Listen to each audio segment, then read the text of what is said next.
오늘 주신 하나님의 말씀은 고린도전서 12장 27절부터 31절까지 말씀을 우리가 같이 교독하시고 마지막 절은 한 목소리로 읽도록 하겠습니다.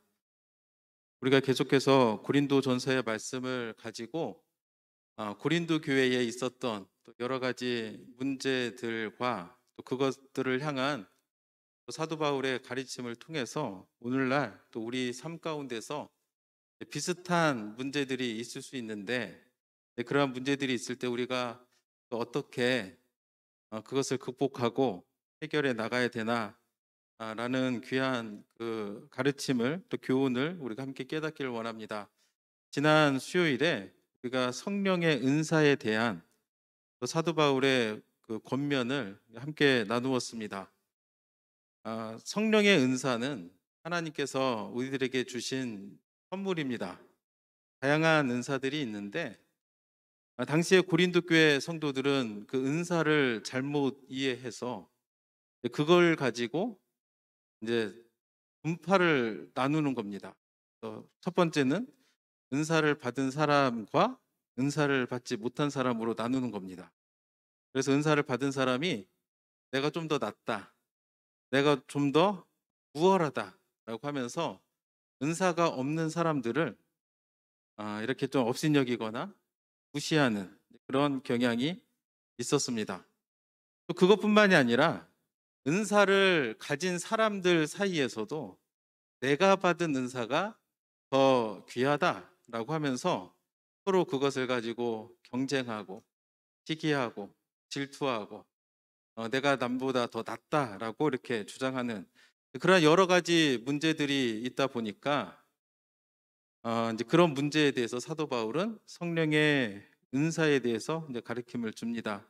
우리가 잘 아는 것처럼 고린도전서 12장 7절에 이제 기록되어 있는 것처럼 모든 은사는 유익하게 하기 위해서 하나님께서 주신 것이다라고 그렇게 이야기를 합니다. 개인을 나타내고 개인을 높이고 그것이 아니라 각 사람에게 주신 그 은사를 통해서 우리가 속한 교회의 덕을 세우고 교회를 유익하게 하는 것이 하나님께서 우리에게 성령의 은사를 주신 목적이다라는 것을 분명하게 이야기를 합니다. 그리고 12장 11절에서는 뭐라고 이야기를 하냐면 이 모든 일은 같은 한 성령이 행하사 그의 뜻대로 각 사람에게 나누어 주시는 것이니라. 여러 가지 은사가 있는데 그것이 주시는 분이 한 성령이라는 것을 강조를 합니다. 같은 분이 그분의 뜻대로 나누어 주시는 것이기 때문에 그것에 뭐 귀하고 약하고 이제 그런 부분이 이제 없다라고 그렇게 이야기를 하면서 오늘 본문에서는 사실상 12절부터 31절까지를 전부 이제 보는 것이 좋은데 너무 길다 보니까 우리가 이제 본문 말씀은 27절부터 읽었지만 12절부터 다 같이 이렇게 보는 것이 좀 이해하는데 이제 도움이 될 거라고 이제 생각을 합니다. 사도 바울이 이러한 배경 가운데서 오늘은 성령의 은사를 좀 더 쉽게 고린도 교인들에게 설명하기 위해서 한 가지 비유를 드는데 그게 뭐냐? 교회를 그리스도의 몸에 이제 비유해서 설명하고 있음을 우리가 알게 됩니다. 그래서 우리가 함께 읽은 27절 말씀을 보면 너희는 그리스도의 몸이요 지체의 각 부분이라라고 분명하게 이야기를 하고 있습니다. 마찬가지로 12장 12절에서도 이제 그 같은 얘기를 하고 있는데 사도 바울이 성령의 은사에 대해서 고린도 교인들에게 알려주면서 하는 얘기가 뭐냐면 우리가 교회의 한 지체이고 교회는 그리스도의 몸이다라는 것을 이제 분명하게 이야기를 하고 있습니다. 굉장히 놀라운 일이죠. 우리가 생각할 때는 오늘날에도 많은 분들이 교회가 뭔가라고 생각을 할 때에 잘못 오해하시는 분들이 가끔 있습니다. 그래서 교회를 어느 특정한 장소로 이해하시는 분들이 계세요. 그래서 교회라고 하면 뭐냐? 빌딩을 또 생각을 떠올리시는 분들도 계시는데 성경이 분명하게 우리에게 알려주는 것은 뭐냐면 교회는 뭐냐? 믿는 자들의 모임이고 이 교회가 바로 그리스도의 몸이다라는 것을 우리에게 이제 강조해서 알려줍니다. 그래서 우리가 다 아는 것처럼 고린도전서의 말씀을 사도 바울이 썼습니다. 그래서 사도 바울이 처음부터 예수님을 따르고 예수님의 복음을 전하는 사람이 아니었다라는 걸 다 알죠. 그러니까 예수님을 만나기 전에는 오히려 믿는 자들을 핍박하는 데 앞장섰던 유대교에 열심을 가졌던 그런 사람이었습니다. 그래서 어느 날 그가 마찬가지로 그리스도인들을 핍박하기 위해서 다메섹으로 가는 길에 사도행전 9장 4절 말씀을 보시면 땅에 엎드려져 들음에 소리가 있어 이르시되 사울아 사울아 내가 어찌하여 나를 박해하느냐 하시거늘. 이때는 예수님이 십자가에 달려 돌아가시고 난 이후입니다. 그리고 성경 어느 구절을 봐도 예수님이 살아계실 때 사도 바울이 예수님을 향해서 핍박했던 기록은 없습니다. 그런데도 불구하고 나중에 이제 교회가 세워지고 예루살렘에 부흥이 일어나고 이제 그런 상황 가운데서 이제 예수 믿는 사람들을 핍박하는데 열심을 내었던 사도 바울이 또 핍박하려고 다메섹으로 가는 길에 예수님께서 나타나셔서 뭐라고 하느냐? 내가 어찌해야 나를 박해하느냐?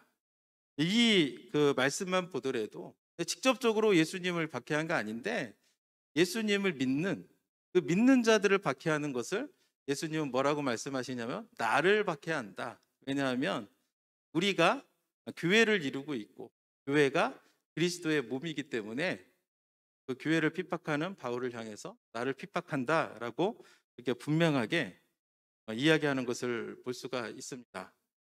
우리 몸의 그 자체를 생각을 해보면 몸에는 항상 이제 머리가 있기 마련인데 그 교회의 머리는 그리스도의 몸의 머리는 누구냐라는 것은 또 골로새서 1장 18절 말씀을 보면 그는 몸인 교회의 머리시라. 그래서 교회의 머리가 누구냐? 예수님이라는 것을 성경은 분명하게 이야기를 합니다. 우리는 그 몸의 지체이고 그 몸의 머리는 예수님이시다. 그래서 이 교회가 바르게 나아가기 위해서는 어떻게 해야 되느냐? 머리에 명령을 잘 받들어야 됩니다. 그 얘기는 뭐냐면 예수님이 하신 말씀, 예수님이 우리에게 주신 사명 이런 것들을 우리가 잘 기억하고 잘 수행하면서 나아가야 된다라는 것을 의미하죠. 머리는 이렇게 하라는데 몸은 따로 노는 경우를 우리는 그 실제생활에서 장애를 가지고 있다라고 그렇게 이야기를 합니다. 만약 우리 교회가 예수님의 명령과는 다른 방향으로 나아간다면 예수님이 하신 말씀과는 다르게 다른 일에 열심을 낸다면 안 되는 것이죠. 왜냐하면 우리 교회의 머리가 바로 예수님이라는 것을 이제 분명하게 성경 말씀은 이야기를 합니다. 에베소서 1장 22절 23절에서도 같은 말씀을 우리에게 주고 계십니다. 또 만물을 그의 발 아래에 복종하게 하시고 그를 만물 위에 교회의 머리로 삼으셨느니라. 교회는 그의 몸이니 만물 안에서 만물을 충만하시게 하시는 이의 충만함이니라.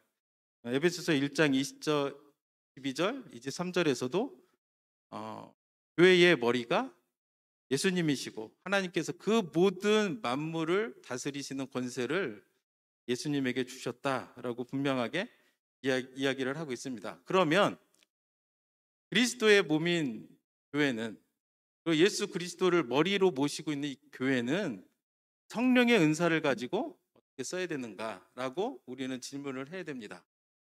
생각을 해야 됩니다. 고린도 교인들은 당연히 예수님이 머리가 돼야 되는데 그래서 그것을 위해서 은사를 주셨는데 넘치는 은사를 주셨는데 그것을 가지고 잘못 쓴 겁니다. 남을 업신여기고 나를 높이고 시기하고 질투하면서 결국에는 어떻게 되냐면 교회에 분열이 생기고 파당이 생기고 그러면서 다툼이 생기는 그러한 무질서를 초래했던 것을 알게 되는데 사도 바울은 이것에 대해서 바른 가르침, 바른 알을 주기 위해서 은사를 설명할 때 우리 몸에 비유해서 설명을 합니다.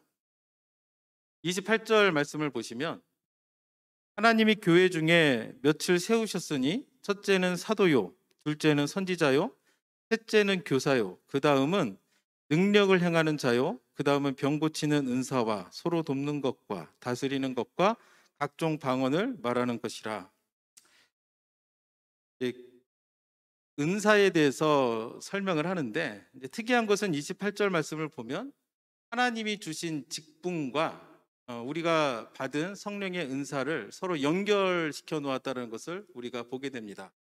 그래서 사도, 선지자, 교사는 직분입니다. 그래서 사도는 선교지를 돌며 교회를 세우고 복음을 전하는 역할을 했었고, 선지자요 교사는 세워진 교회에 머물면서 그 사람들을 하나님의 말씀으로 이제 바르게 양육하는 그 일을 이제 감당을 했는데, 그런 직분 다음으로 이제 능력을 행하는 자, 병을 고치는 은사, 서로 돕는 것, 다스리는 것, 방언을 말하고 이제 해석하는 그런 은사에 대해서 이제 기록을 하고 있는데, 재미있는 것은 뭐냐면 여기다 우선순위를 두고 기록을 했다라는 겁니다. 그러니까 첫째는, 둘째는, 셋째는, 그 다음은 하면서 성령의 은사들 가운데서 이제 우선순위를 두고 그 은사들에 대해서 이야기를 하고 있다라고 성경은 우리에게 가르쳐 줍니다.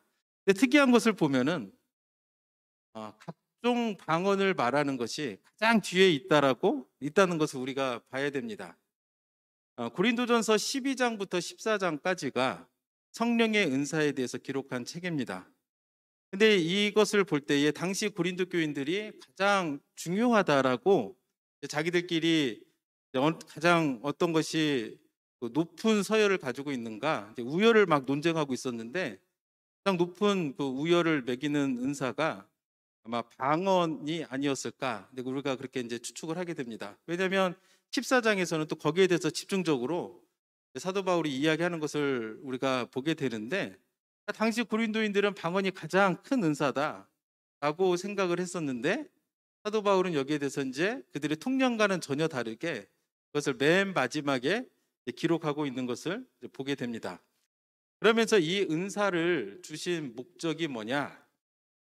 몸의 조화를 이루는, 이 은사가 서로 조화를 이루어서 주의 몸된 이 교회를 좀 더 건강하게, 좀 더 균형 있게, 좀 더 이렇게 하나님 앞에서 온전하게 세워지게 하기 위해서 이렇게 다양한 은사들을 주셨는데, 오히려 그 사람들은, 고린도 교회 사람들은 그것을 이해하지 못하고 그대로 행하지 못하고 잘못 쓰고 있는 것에 대해서 사도 바울이 이야기를 하고 있는 겁니다. 그래서 29절, 30절 보면 다 사도이겠느냐, 다 선지자이겠느냐, 다 교사겠느냐, 다 능력을 행하는 자이겠느냐, 다 병 고치는 은사를 가진 자이겠느냐, 다 방언을 말하는 자이겠느냐, 다 통역하는 자이겠느냐라고 하면서 다양한 은사를 하나님께서 우리에게 주신 그것이 축복이고, 그 다양한 은사들 가운데는 어떤 것이 특별히 귀하거나 어느 것이 특별히 좀 부족하거나 그런 것이 전혀 아니다라는 것을 사도 바울은 이야기를 하고 있습니다. 여러분들도 한번 생각을 해보십시오. 내가 하나님께서 주신 은사가 교회 안에 있다면 다 사도의 은사만 있으면 좋겠습니까? 뭐 병 고치는 은사만 가진 사람들만 모여 있으면 좋겠습니까? 아니죠. 우리가 축구 경기를 하더라도 각 포지션별에 맞는 사람들이 있어야 그 팀이 진정한 강팀이 되는 겁니다. 공격수들만 다 모아놓으면 그 팀이 강팀이 될까요? 아니죠. 수비수도 있어야 됩니다.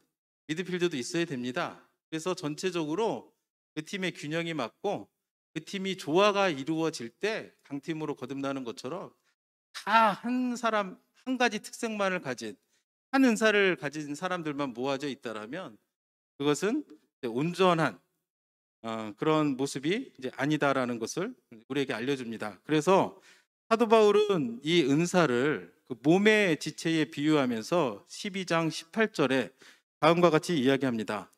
그러나 이제 하나님이 그 원하시는 대로 지체를 각각 몸에 주셨으니. 우리 몸에도 여러 가지 지체가 있습니다. 팔도 있고, 귀도 있고, 눈도 있고, 귀도 있고, 이런 모든 특징들이 하나님께서 원하시는 곳에 두셨다는 겁니다. 마찬가지로 우리가 받은 은사가 있습니다. 교회에서 다양한 성령의 은사가 있는데 이 은사도 무엇을 이야기하느냐면 하나님께서 그분의 뜻대로 우리에게 나누어 주셨다는 겁니다. 하나님이 주셨는데 그 은사를 가지고 우리가 이것은 쓸모없다, 이것은 부족하다, 누가 말할 수 있겠습니까? 그러면서 사도 바울은 각자 그 몸의 지체대로 우리에게 주셨다라고 이야기를 하면서 귀한 지체가 어디 있느냐, 부족한 지체가 어디 있느냐, 이렇게 강론을 하게 됩니다. 여러분들도 여러분들의 몸을 한번 생각을 해보시면서 여러분들의 팔도 있고 눈도 있고 귀도 있고 코도 있고, 그런데 이 중에서 가장 귀한 지체가 뭐라고 생각을 하십니까? 아니면 반대로 여러분들의 그 몸에 지체가 있는데 가장 쓸모없는 지체라고 생각되는 것이 있겠습니까? 없죠. 다 중요합니다. 제가 아는 분은 이렇게 지체를 얘기하면 한 가지를 굉장히 강조하시는 분이 있어요. 뭐냐면 코털을 강조합니다. 코털. 몸에 여러 지체가 있는데 하필 코털을 막 이야기하는 거예요. 근데 가만히 생각을 해보면 코털이 굉장히 중요한 기능을 합니다. 우리가 호흡을 하는데 코털이 있어서 먼지 같은 것들도 이렇게 이제 필터링을 하면서 우리 몸의 건강을 지켜주는 그런 역할을 합니다. 그래서 그분은 항상 얘기를 하냐면 뭐냐면 우리가 코털 같은 인생을 살아야 된다. 좀 이렇게 표현은 좀 그런데 코털 같은 인생을 살아야 된다. 흔하지는 않을지라도 이렇게 막 드러나는 지체는 아닐지라도 중요한 역할을 해야 된다라는 의미로 이야기를 하고 있는데, 코털뿐만이 아니라 눈썹도 마찬가지. 눈썹도 어떤 친구는 이것을, 제가 밀어버린 친구를 봤어요. 이게 왜 되게 있어야 땀이 나도 이게 눈썹을 따라서 이게 땀 옆으로 흘러내리거든요. 눈에 안 들어가고. 근데 이게 눈썹을 밀어버리게 되면 비가 오거나 땀이 나면 하염없이 눈으로만 이게 물이 들어가는 거죠. 얼마나 불편하겠습니까? 그러니까 공귀한 지체가 없는 거예요. 아무리 잘 티가 안 나고 잘 보이지 않는 콧떨과 같을지라도 또 그것을 하나님께서 만들어 놓으신 데에는 필요가 있으니까 하나님께서 그렇게 만들어 두셨다라는 것을 우리가 기억을 해야 됩니다.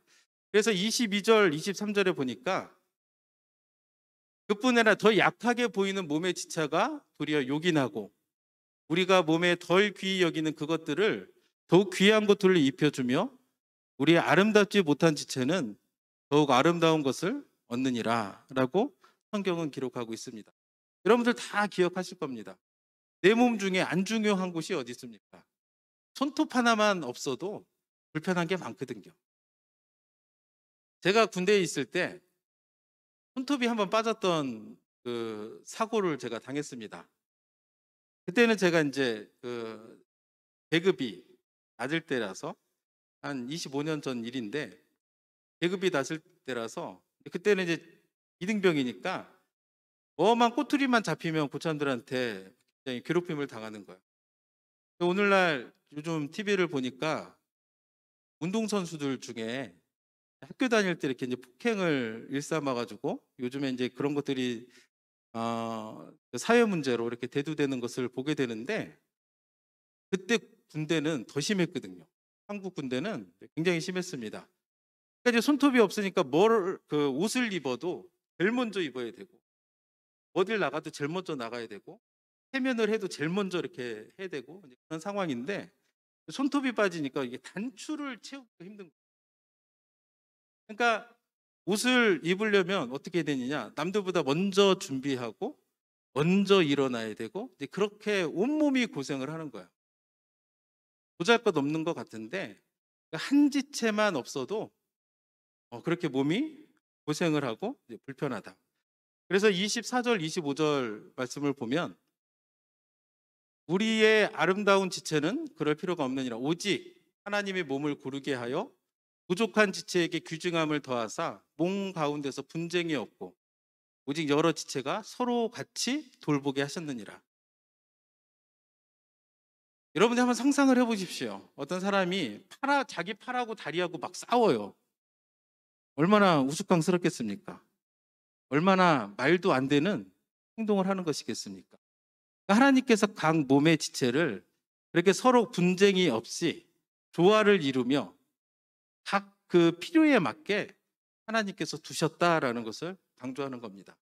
그런데 고린도 교인들은 그 은사를 가지고 안에서 막 서로 싸우는 거예요. 우리가 몸에 비유해서 생각을 하면 이게 얼마나 우스꽝스러운 일인가 금방 알 수 있지만, 실제적으로 우리가 교회에서 이렇게 아무 그렇게 중요한 것이 아닌데 싸울 때가 있습니다. 그럴 때마다 우리가 생각해야 될 것은 뭐냐? 이 교회는 그리스도의 몸이고 우리는 그 몸을 이루는 지체인데 하나님이 나를 그곳에 두셨다라는 것을 우리가 항상 기억을 해야 됩니다.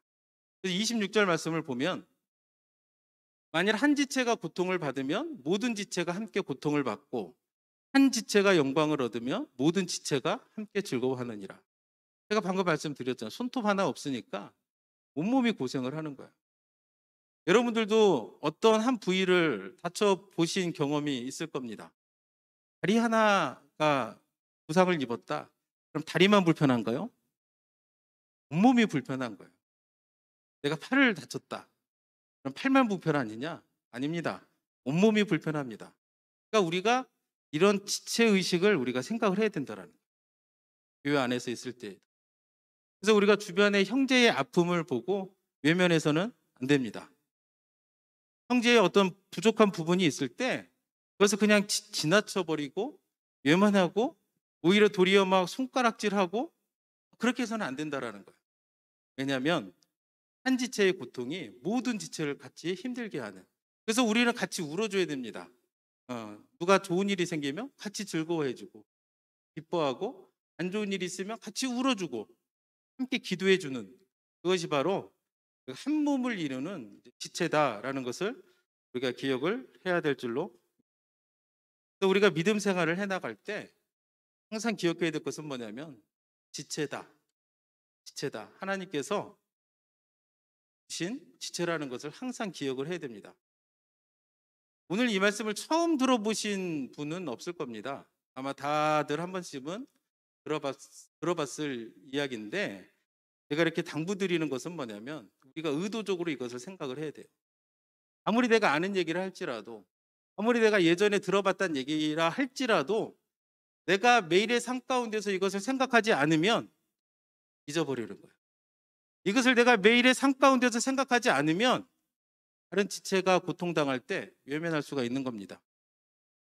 다른 지체가 정말로 신음중에 하나님께 부르짖는데 같이 기도해 주지 못하고 외면할 수가 있는 거예요. 그래서 우리가 항상 기억해야 될 것은 뭐냐면 우리가 한 몸을 이루는 지체다. 하나님께서 우리에게 성령의 은사를 주신 목적은 나를 높이고 나를 내세우고 그런 것이 아니라 그리스도의 몸인 교회를 온전하게 세우고 균형 있게 부활을 이루며 하나님께서 우리에게 주신 사명을 잘 감당해 나가라고 주셨다라는 것을 우리가 기억을 해야 됩니다. 그래서 우리가 그리스도의 몸의 지체라는 것을 생각할 때 우리가 해야 될 교훈을 나누고 이제 마치기를 원하는데, 첫째는 뭐냐? 갈라디아서 6장 2절 말씀을 보시면, 너희가 짐을 서로 지라 그리하면 그리하여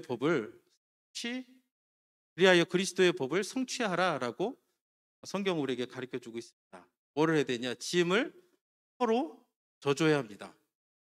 그것이 바로 그리스도의 법을 이루는 것이라고 성경은 그렇게 이야기하고 있습니다.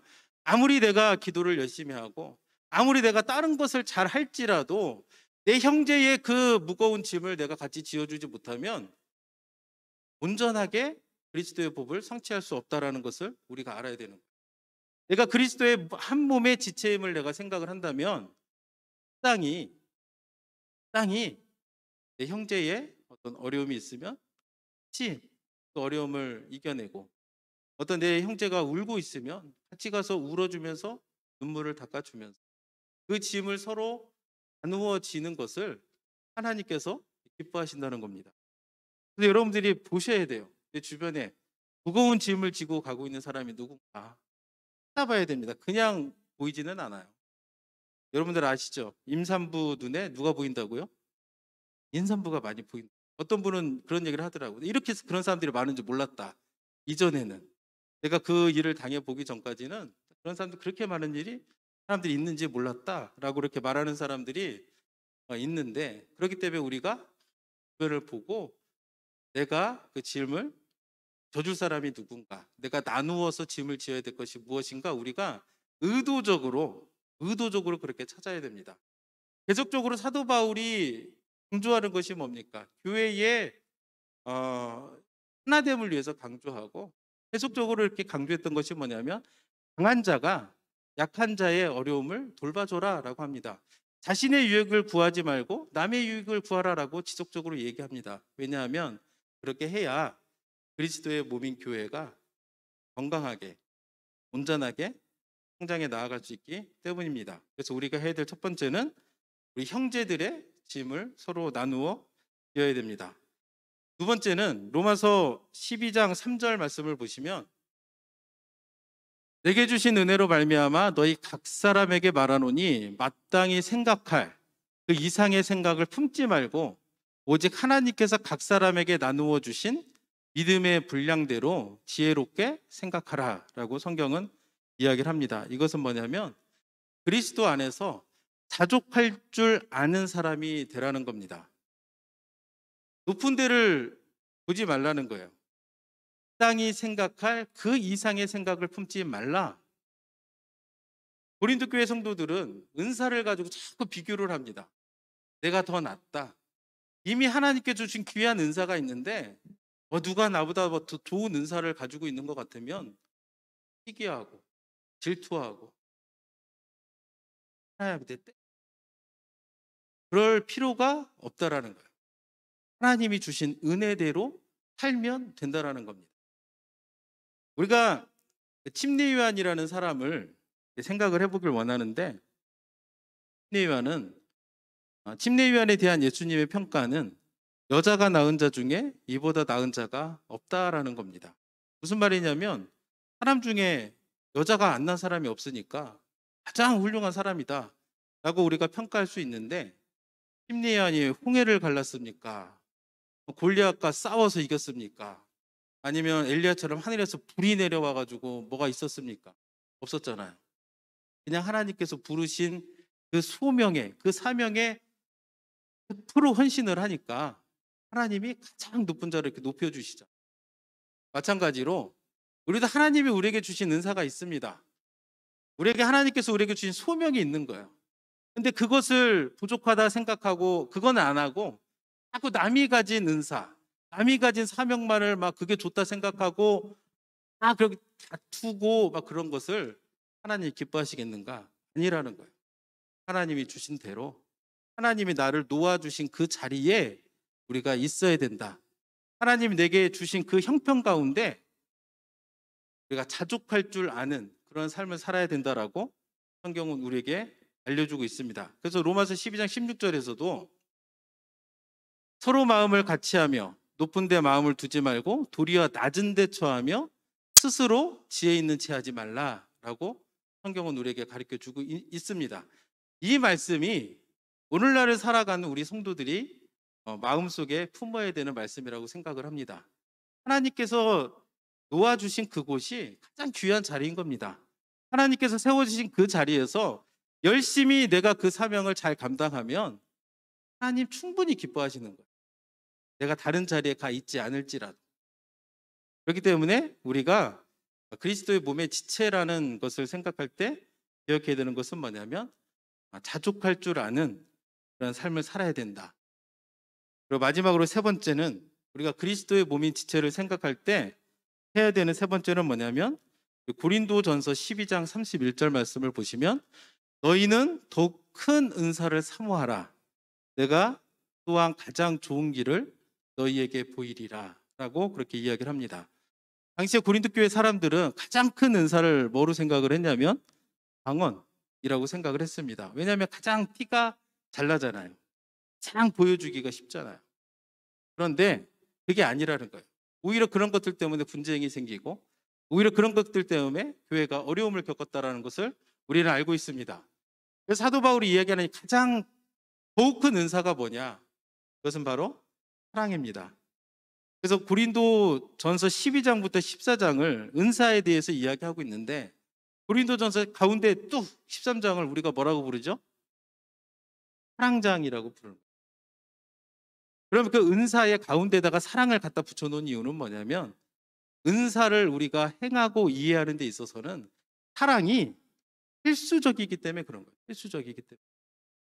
반대로 우리가 생각을 해보면 왜 고린도 교회에 넘치는 은사가 있었는데 그것을 가지고 하나님의 영광을 드러내지 못하고 오히려 다툼과 오히려 분열이 있었는가? 그들 가운데 사랑이 부족했기 때문에 그런 거예요. 그들 가운데 사랑이 그리스도의 사랑이 풍성했으면 내가 받은 은사 가지고 서로 낫다고 싸우겠습니까? 그럴 리가 없죠. 근데 왜 싸우느냐? 이 사랑이 부족해. 그래서 우리가 하나님의 자녀로서 그리스도의 몸을 이루는 지체로 살아간다면 우리가 항상 기억해야 될 것은 뭐냐면 더욱더 큰 은사, 즉 사랑을 구하라는 겁니다. 그래서 여러분들이 기도할 때 사랑을 달라고 예수님의 그 사랑을 내 마음속에 달라고 같이 기도하셔야 돼요. 눈에 보이는 거, 세상적인 것만 구하고 찾는 것이 아니라 하나님께서 내게 주신 사명이 있습니다. 은사가 있습니다. 이것을 바르게 사용할 수 있도록 예수님의 그 마음을 내게 달라고 기도하셔야 됩니다. 그렇게 할 때 우리가 온전하게 주의 몸된 교회를 섬기는 그런 복된 그리스도인이 될 줄로 믿습니다. 우리 다 같이 마지막 찬송가 405장 부르시고 기도하고 예배를 마치도록 하겠습니다.